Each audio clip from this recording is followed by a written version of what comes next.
Chapter 3. The Edge of the Abyss. "Jonathan, step back!" Katerina screamed, grabbing his arm. He stood frozen, his eyes wide open.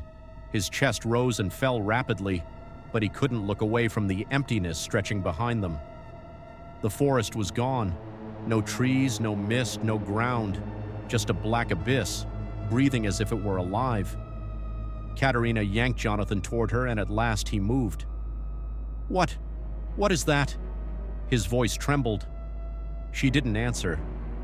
They took a few steps forward, trying not to look back, and then the void moved. The ground beneath their feet began to vanish, dissolving into the darkness. Katerina screamed and ran. Jonathan bolted after her, feeling something unseen reaching out, trying to grasp him. They ran. Shh. That sound again. If mist could whisper, it would sound just like that. It was as if the forest itself was murmuring to them, words lost in the wind. Ahead, the path curved sharply to the right.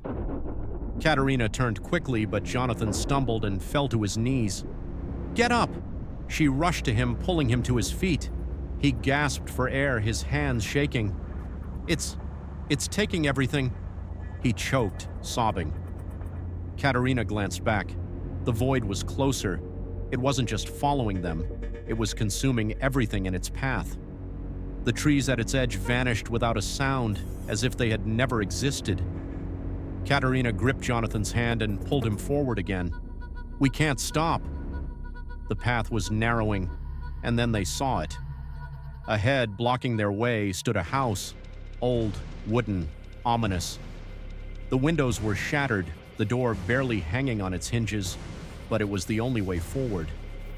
Katerina stopped, breathing heavily. Why is there a house here?" Jonathan whispered. Behind them, the black void was nearly upon them. Katerina looked at Jonathan, then back at the house. "We have to go inside." He shook his head. "It's a trap. We have no choice." Before he could argue, she ran toward the door. Jonathan clenched his fists and followed. They reached the porch, and Katerina shoved the door open. It wasn't locked.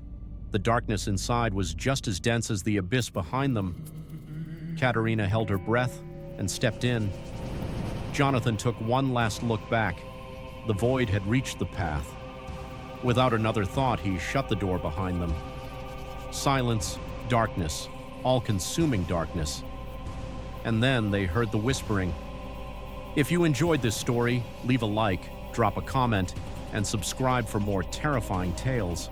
Tell me, what would you do if you saw something staring at you in the fog? Let's discuss in the comments.